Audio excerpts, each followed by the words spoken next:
All right. Here we are, episode 8, Behind the Red Door. I'm Penney Aiken. I'm Jen Petersen. And with us today, we have Angela Templeton, who is an agent on our team. Welcome, Angela. Thank you. Thank you for coming. Thank you for subjecting yourself to this fabulous time. It really is a good time. Everybody, we've had so many fun, awesome people, and I've been looking forward to having you on. Yay. So we're just going to jump in. Okay. What drew you to real estate? Let's see. I have some rental properties that my husband and I have had for about, I'm thinking 5 or 6 years now. Okay.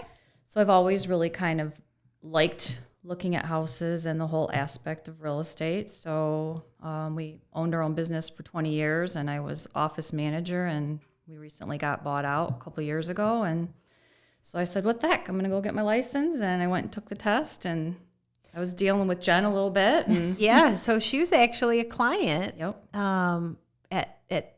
Early on. I think we did, was your daughter, right? It was Amanda's purchase, I think.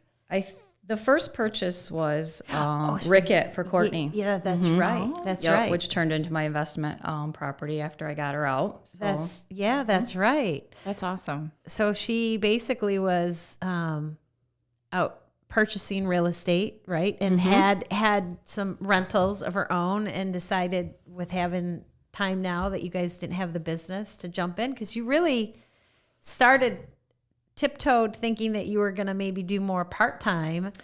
I did. And as things have evolved, I would say you are no longer a part-time agent. You're in high demand, my lady. Producing full-time agent that has a lot of deals under your belt. And I think the change that you've made, with the commitment has been spectacular for your business. Absolutely.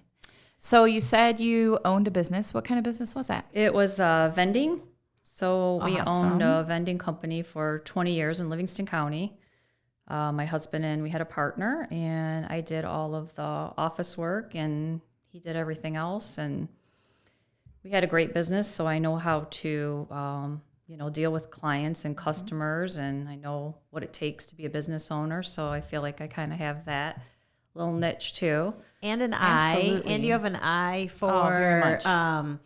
the Fixerupper, Joanna Gaines type of Yeah, stuff too. I like to be super crafty. I would love to go in and afterwards tell people what to do, but they don't necessarily want my opinion on everything. So Well, you never know. some could use it. Some could use it. Absolutely. Yeah, and I love to paint, and trying to get into some shiplapping on walls, and it's kind of crazy because I love it. every time I go into a house, I'm like, oh, that would be a great place for shiplap. And Yep. so, I love it. And you have a beautiful home. You live on a lake? yes, live on Woodland Lake. It's our 3rd summer there, and we love it. Wow, I love it. 3 summers. 3rd summer. Yep. Time flies. Yeah, when you're time having really fun. time really flies. Yeah, lived on Brighton Lake before that for 21 years. Grew up in Howell. Pretty Nice. much been in Livingston County my whole life. It's awesome. So there's a little bit something special about your house. More importantly, about your boathouse. Oh, I was pretty chuffed to hear Yeah. about your boathouse success. So you're one of two on one the of whole 2 lake? on the whole lake. Yep, grandfathered in. The other one is off of Hilton Road. Pretty spectacular house that one is. I think that was Chrysler's old house. Oh, okay. I'd say your house is pretty Yeah, I spectacular. was though. gonna say. And So- speaking You've of made it so beautiful. of her eye, when you guys purchased that, it was in need of a pretty major overhaul. So It was a wreck. It was definitely a wreck. It had some odd stuff. Remember the red, black, and white cafe kitchen? Yes. Oh yeah. Yep. Well, Yeah. you definitely have an eye for taking something and turning it into something amazing, something that needed a little TLC to it, and that's all part of real estate and being an agent, is that when you're out with your clients, you're able to guide them on what things can be done. Maybe they don't have the same eye that you have. Right. And that's something that you bring to your clients, that you can really help them see through what they're looking at and what it could potentially be. Yeah. It's difficult you have to have an eye. Sometimes I'm a little too honest, I think, but Never, You know there's what? never too all honest. of the feedback from your clients is all the same, though. I'm so glad I had Angela to help me, because she showed me things and was honest with me. She wasn't just trying to sell me a house. She was making sure that I bought the right house. And I think that's huge. yeah, my husband always laughs at me because he said, you're not moving into that house. Because I'm like so paranoid about, what they're going to do and trying to help them through the process. I always feel like I'm moving in. Right. It's so But weird. that's the best, because you're working for your clients as if it really truly would potentially be your own home. So the advice that you're giving to them is advice that you take to heart. I mean, you're 100% with your client's best interest at heart. And so maybe instead of showing them 6 homes, you show them 60 homes, but those clients are going to appreciate that you helped guide them to the right house. And that's how, you're going to have clients for life, because they're going to refer you to their family members. So Exactly. That's- 100%. that's the only way that that the Red Door group really does business. Exactly. It's a part Clients of our first. it's a part of our culture, is that everything we do is for the client, and you go above and beyond with that, for sure. I wholeheartedly agree, which kind of leads me to the next one of, what has been your favorite part of being in real estate? Probably being able to see the different properties and walk people through the process. And then when they finally get to the closing, like my tenants I just did a deal with my tenants, and she was so excited when I called her. She was screaming on the phone. It was such a cool feeling to know we finally got one, finally won the bid on one, and they're going to start their little family together. And like first-time clients, they're first-time home buyers. They're super cool to deal with. So that has kind of become a specialty of yours, is the first-time buyer. And I don't know if it's that you have kind of a mama bear instinct. For sure. She's a mom of 3 grown girls, and something tells me that a lot about working with the first-time home buyers is that you kind of have this motherly, take them under your wing and really guide them to make a good decision. And because you're the experienced expert, and they're not necessarily having any clue what they're doing, right? So, so you definitely have that. And I don't mind all the questions. Get lots of questions. I like them, actually. Yeah. So I'm happy to help with the questions. So. And super responsive, by the way, to your clients' needs and getting back to them. Yes, I am. Maybe sometimes a little too much. A little painfully so, that I don't know how to detach myself. It's hard. That Yeah. happens. I think all of us struggle with Yes. that work life balance. But so when you originally started, we kind of touched on that, is that you were just thinking of dipping in for maybe more of a part-time position. Do you feel that it was first-time buyers? What do you think has changed such that you've really, jumped all the way in and you're no question working full-time. What do you think changed over time so that you started?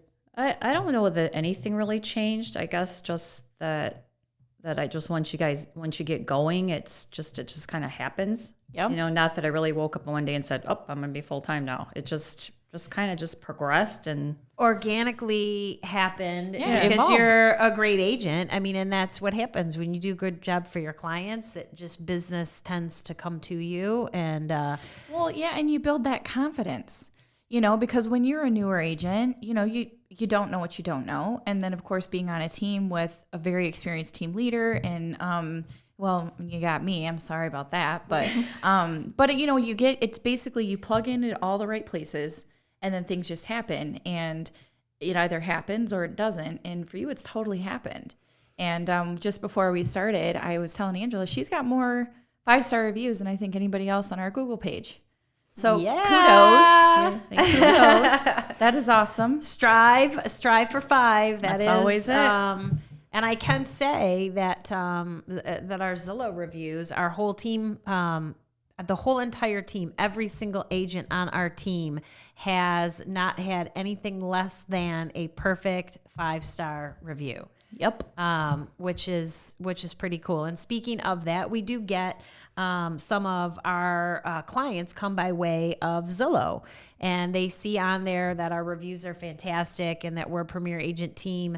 And a lot of those buyers tend to be first-time buyers, and it works out to be just a great connection getting them with you because you do take such great care of those clients. But not just first-time clients, though. You have a passion for your business as it pertains to waterfront property, too. So being on the lake, so you've got a big wealth of knowledge there. So that's another area that you like to focus? Yes, I love lakefront properties, for sure. Like to show them and know quite a bit about them. So there are nuances that people don't understand, especially like Brighton Lake. I think you were the one that taught me that the motored boats are grandfathered in, that there's parts of Brighton Lake that you can't have a motor. Correct. Gas. See? Yes. Gas. My bad. Yep. My bad. So, yeah, I mean, that's, if you hadn't told me that, I never would have known that. Yeah. So I'm going to be out there showing, of course you can have a boat. And then, and then they're up my booty because I just lied to them and I didn't even know I lied to them. You don't know what you don't know. Yep. So. Yep. Entirely true. Which, by the way, Woodland Lake is one of the lake that you're on is one of the best all sports lakes here in Livingston County. Totally. And if anybody is looking to get onto Woodland Lake, Angela, we have another agent on the team that's on a different lake that does the same thing. You can actually take your clients out in your boat and tour them, take them on a tour of the lake. Thinking about doing that on Monday, actually. Are you? So Such a we're good touring. idea. We're touring the one that's available on Woodland Lake. Taking my lakefront clients to it, and I told my husband, I said, "Hey, why don't you take us for a boat ride and I'll show them the lake, and then they'll fall in love with it." So Absolutely. And it's an easy love. yeah, And not many agents out there here, Livingston County are living on that lake. I mean, so you have such an advantage over those buyers because you can show them something that other agents just can't. I mean, yeah. I can drive you out in the country and show you some acreage, but some chickens. But I don't have the luxury of living on the lake like you do. So that's awesome. That's huge. It's pretty cool for sure. It sets you apart, and that's Red Door. We're different. So all the things we love about real estate, what are some of your challenges? Because I know just since we've been together, there have been a couple. Well, you kind of have to be a psychiatrist. Absolutely. Funny because I actually studied psychology in college and really wanted to be a psychiatrist, and then I switched to pre-law, and then I ended up getting married and quit altogether. But so you kind of have to be able to walk people through stuff. Absolutely. I definitely have been a therapist for a few people. Oh my gosh! Read the room, right? You're kind of getting the emotional temperature of the husband and the wife as the husband, is maybe poo-pooing something that the wife really loves, and just trying to keep everybody on the same page. Yeah, talk people off cliffs too. Yeah. I had a few of those where wanted to get out of the deal because their house sold, and then they didn't really want to sell their house because they couldn't find anything, and so that was a little tricky a little bit, but I talked them off the cliff, and I kept telling them, we're going to find something. And I just kept looking and looking and looking, and I finally found them something. So yes, got their dream home now. That was a difficult couple, but everything for a reason. You had one recently that was a fixer-upper for sure that had a pool. Yeah. And Angela. Same clients, actually. Oh, that's the. Yes, he many times wanted to take his off the market. Yeah. Oh, yeah. I remember that transaction. Yeah. I very much remember that transaction.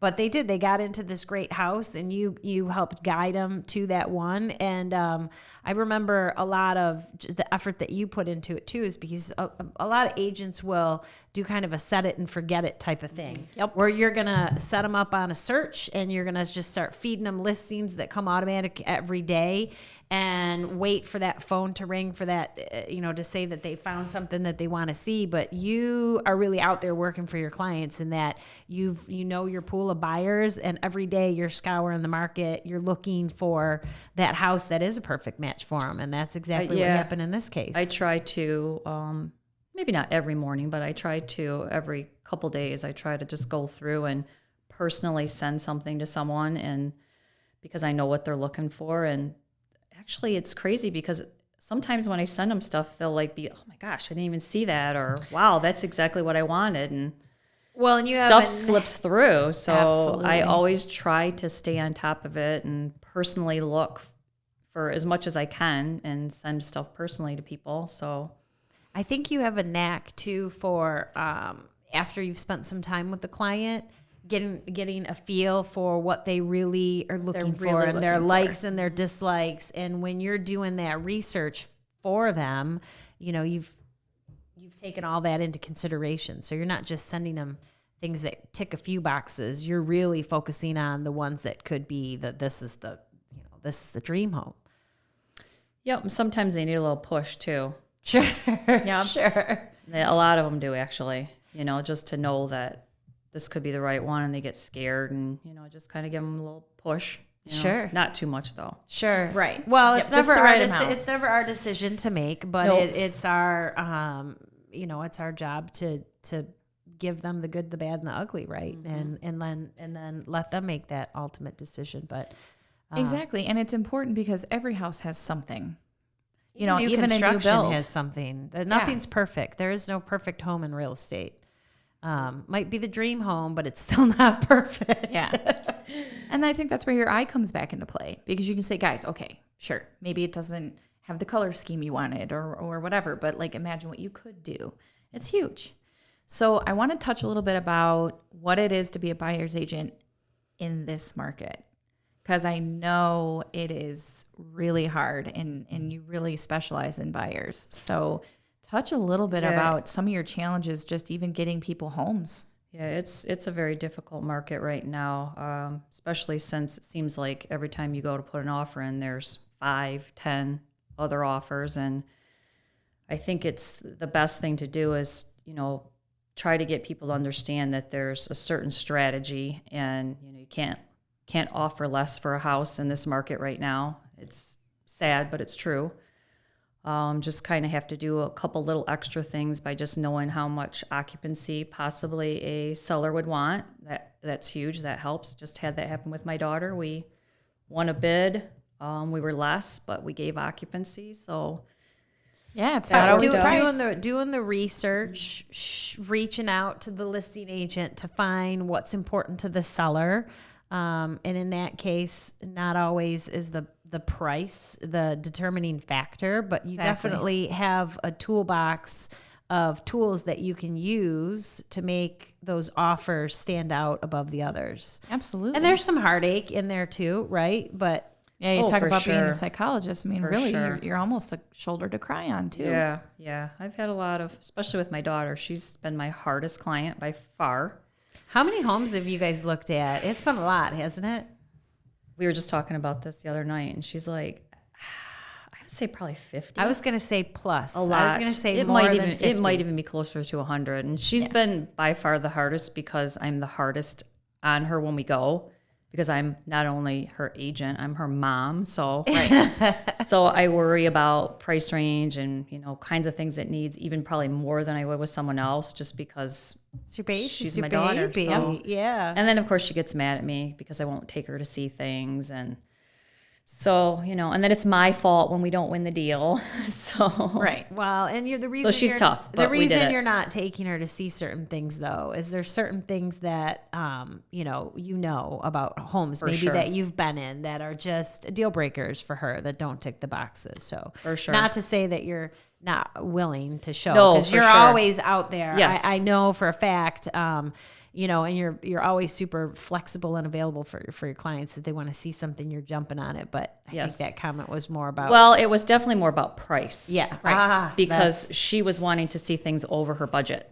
It really wasn't anything to do with the house. It was she would send me stuff for way over her budget, which made no sense because, just because it's listed at one price doesn't mean you're getting it for that. Well, and then that's exactly. And it would push her way over, and she just, had these unrealistic expectations of where she could go financially. And that was really the biggest reason that I didn't want her to get in over her head. And you had connected her, though, with a really great lender partner that we work with, which I think is key, too, is that the partners that we work with on the team are those that, are really looking out for the best interest of our clients. So I think the lender partner, too, also really lets that buyer, your client, your daughter in this case, know what the true numbers look like. And I think that helps, too. Yes. Yep. And I think that it just goes to show again that the strategy, the market, that looking at something, and whether it's your daughter or not, looking at something even remotely over your budget is truly a waste of time unless you have some stockpile of cash because things are going so far over and people are having to bring more cash to the table. If we're doing an appraisal gap guarantee or if you're doing a larger earnest money, you have to have that cash on hand. So having the wherewithal to do that and guiding your client saying, hey, listen, 20 years ago, sure, but not now. What are some of those things that you've done with your clients to make those offers stand out? Because people that are listening may not even understand the concept of an appraisal shortfall guarantee or an escalation clause. What do those things look like, and how do you present them when you're talking to your clients about ways to make their offer stronger? So the last two that we've just done that kind of stood out was we offered the 10 appraisal guarantee, 10K. Mm-hmm. So if the house didn't appraise, we would match up to 10K. Meaning that the buyer, let's say the purchase price was $260, but it only appraised at $250. Then does that mean that your buyer is bringing that extra 10K, right? Correct. Okay. Correct. Yes. If and when. If it's needed, yes. If it falls short. If it falls short. Another thing we've done is waive the inspection in some cases, or even just do inspections based on major repairs, which has been kind of nice, so that sellers know they don't have to go in and necessarily fix every little thing, that we're just looking for the main big things. Right. And or even a pass-fail inspection. That's something that we're seeing now too, right? Yep. Where you can have the inspection, but you're not going to ask for any concessions or repairs, and you're either going to move forward with the purchase or you're not. And that's another way to make the offer stand out. What about the escalation clauses? What do those look like? Yes, the fun escalation clauses, yeah. Because you did one the other day that was really unique, and I loved the concept behind what your client did with what that number looked like. Tell us about that. Which one are you referring to? The condo. Yeah, so we ended up coming in, what did we come in over? Like 1308 or something like that. I know what you're talking about now. Okay, yeah. So my client's an older gal, so she's kind of got some little beliefs, and she decided that for the escalation, so you usually pick a cap how high you will go to, and then you pick a number that you'll escalate above the highest and other best offer, and typically people do 1,000 or 2,000. So we did something kind of different. We were kind of hoping that it would be like a little bit of a good juju. Yeah, some good juju, where we offered 1308 because the address was 308. That's awesome. So, so it was kind of cool, and we actually won the deal. It work? And it worked. It did. Yeah, it did actually work. And that was a super hot, condo community in Brighton, in the city of Brighton, walking distance. It went highest and best the first day on the market. I showed it for an agent on our team, and they weren't prepared to bring a gun to a gunfight. They wanted to bring a knife to a gunfight, but you brought a gun to a gunfight with your client. Yes, and she was ready to have it, so she was prepared to go to whatever it needed to be, which was nice, obviously, too. Yeah. Well, she had a good agent to coach her too, because if it's all. My dad used to always say everything is relative, and my mom's is always about expectations. So if you set the expectations somewhere, then you're either going to fall short or you're going to supersede. So by you informing and educating on that front end, hey, listen, even if they're not a first-time home buyer, you're a first-time home buyer in this market. This is, nothing has ever come close to this market. And it's not a bubble. It's it's an inventory issue. And it's for exactly what you said. Because people, they don't, of course they want to sell. They want to get all the money out of their house. I mean, right now you could get more than you probably, you no crystal ball, but for you to be able to say, hey, listen though, I can find you something. Even in the times where they're desperate or just bummed out because you had a few of those, you always find the house.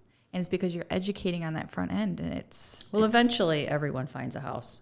It seems like you won't, but eventually y'all do. Yep. We haven't had any homeless clients yet. Nope. And we saw a lot of hoses. So there's that Canadian coming out again. Hoses. We sell some We sell hoses. So being a buyer's agent, you show a lot of homes. Do you have any weird or strange or even funny stories from a showing? Anything you've seen? Looking at Jen, because the one I'm thinking of, we actually looked at together, the one on Lake in Fenton on Lake Shannon. That was by far the worst house. Well, now I have to hear it. The cat pee.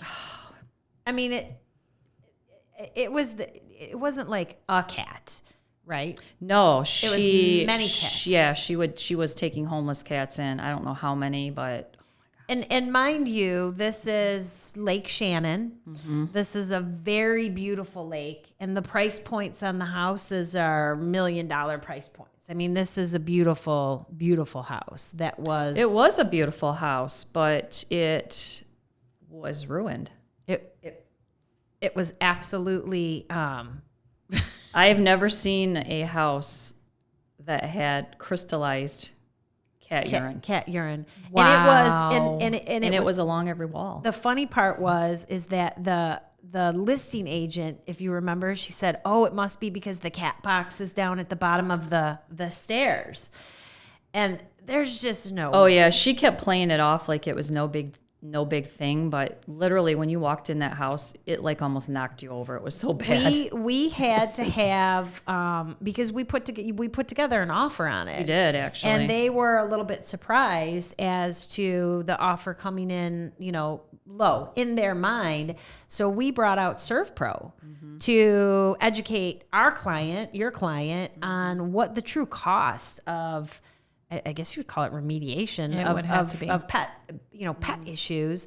And it was about $100,000. Yeah, it was. I mean, it was $100,000 worth of damage.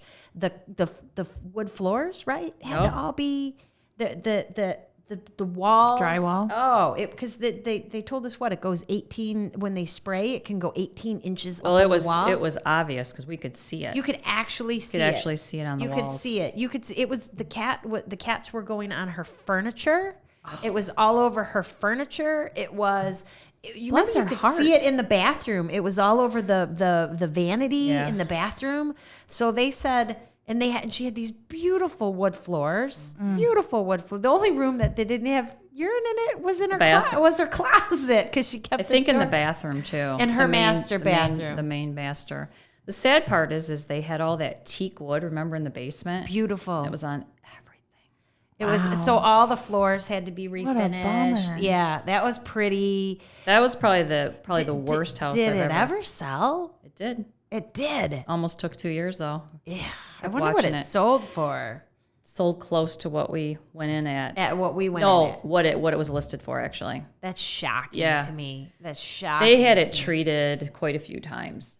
Oh, that's true. I remember that. So I don't know if they got to the point where it just got started to dissipate. Yeah, I guess. We went downstairs and there were piles of cat poop in the basement. Wow. And when I'm talking about the basement, it was a finished, beautiful basement with a bar and a pool table, and it was crazy. Yeah, that was one of the actually by far the worst. It's the worst animal I've ever seen. Yeah. It was pretty crazy. It was. And you know what's crazy is, as listing agents, you look back at that and you think, I'm sorry, we would never have allowed that at our listings, even if we got on our knees and cleaned it.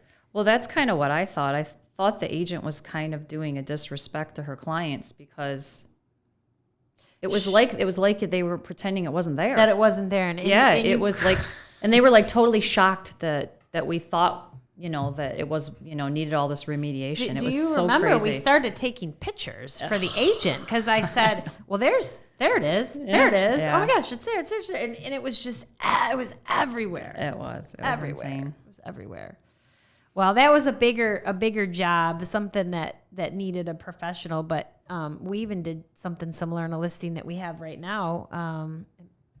Penny was out there Penny and her husband were taking care of some of the issues with some of the pet stuff, just so that we can have it ready to list, we do home renovation and handiwork on the side. So I know you do quite a bit of that too, dear. Yeah, and I also have searched for cats before. Speaking of animals, remember the one listing we had that the seller called me and said, can you go over there and check the basement door because I'm worried that the cat may have got upstairs and I really want it to stay downstairs with the litter box. And I went over there and I couldn't find the cat and I was thinking someone let it out. Ernie? Yes. Yeah. Yes. Yeah. I looked around for probably a half an hour for that cat.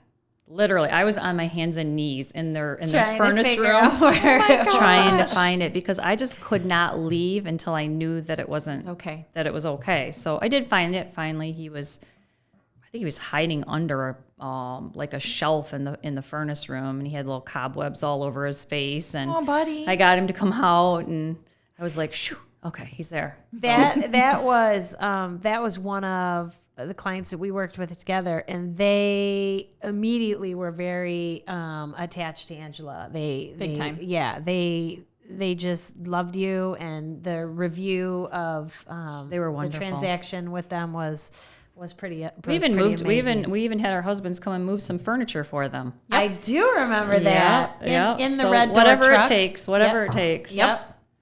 That's the motto. Well, and I think and I don't know. There's so many real estate agents, and of course there's enough business to go around, especially when we're surrounded by such good agents. But I think you really find a niche for yourself when you truly put your clients first. And I think, again, you know your limits, and that's another thing that's really important because you don't want to be so inundated with clients that you can't give them that one-on-one clients first service. And that is a huge thing for you to realize and to implore, because I got too big for my britches. I took on way too many clients at once because I want to help everybody all the time. I have a really hard time saying no. I know that is all of us in the room are that way. And for you to say, no, I want to focus on my clients. I want to be able to give them that personal service. I want to be able to get up in the morning and look at houses just for them. I would be lucky to be one of your clients because so many people put that paycheck in front of their clients. And that's why you're always going to see success in this business, because you would never do that. Nope. It's awesome. Lucky kids. Yeah. Very, very, that's huge. And not just kids. I mean, you help people of all kinds, but they kind of do become your kids in a way, because you are. You're a marriage counselor. You're a therapist. You're a shoulder to cry on. You're the person who gets to hear their first reaction when they finally get the house. And and that's a special one for you because they're your tenants. They live in one of your income properties. Yes, so that was wonderful. That's a very special thing. And you've worked really hard for them. Yeah. And the other fun thing too is when you get the phone calls, even after they've purchased their home. I get many of those. Yeah. Sending me pictures. I always say, send me pictures of the updates, and it's really kind of cool to see what they've done. And I have quite a few people that like to send me pictures back, and it's fun to look at them. That speaks volumes. Absolutely. It's not just the transaction, right? It's it's a relationship that you form with your clients. And that's how your business is going to continue to just grow and flourish. And in a short period of time, you've been in the market a couple years as an agent now. Right now, if I was to go into our office and take a look at our board, I'd say that there's a lot of A's. A lot of A's on the board right now. And we just talked about that, about how we could just feel that that something was coming, that you had so many things going on, and all of a sudden, boom, just everything. I was like, Angela's on the cusp. Yeah, everything. Got 3 or 4 coming, and sure enough, just boom, everything. Yeah, everything falls into place. So that's awesome. Because you stay on it, and that's huge. Well, we absolutely love having you on our team. Thank you. Yep. I love get being emotional. See, Penny cries almost every episode. I'm not as big of a crier, but we love, bring it's family. people on here. I love you. Yeah. Like we're a family. Family. We are definitely a family, no doubt. And we couldn't be luckier to have you with us. So No one's ever taking you away. Aww. Well, No, that's sad. No, now you got to take us out because I'm a mess. Well, again, Angela Templeton, we love having you on our team. Your success in this business is just untapped. It's not an accident. Yeah, it's just getting started, and we're here to utterly support you in any way that we can, and we just love you to pieces. I don't know if this thing's working. Yeah, it is. Okay, it sounds funny in my ear. We love you to pieces, and we just wish you nothing but absolutely amazing success. So if you are, whether you're a first-time home buyer, you've bought 1,000 homes, or you want to sell your home first time or whatever, Angela Templeton, Angela at reddoorrealtygrp.com or 855-4-RED-DOOR, and we'll make sure you get in touch with her. You won't be sorry. That's a fact. Thanks, Angela. Thank you. Thanks for coming on. I don't know what happened.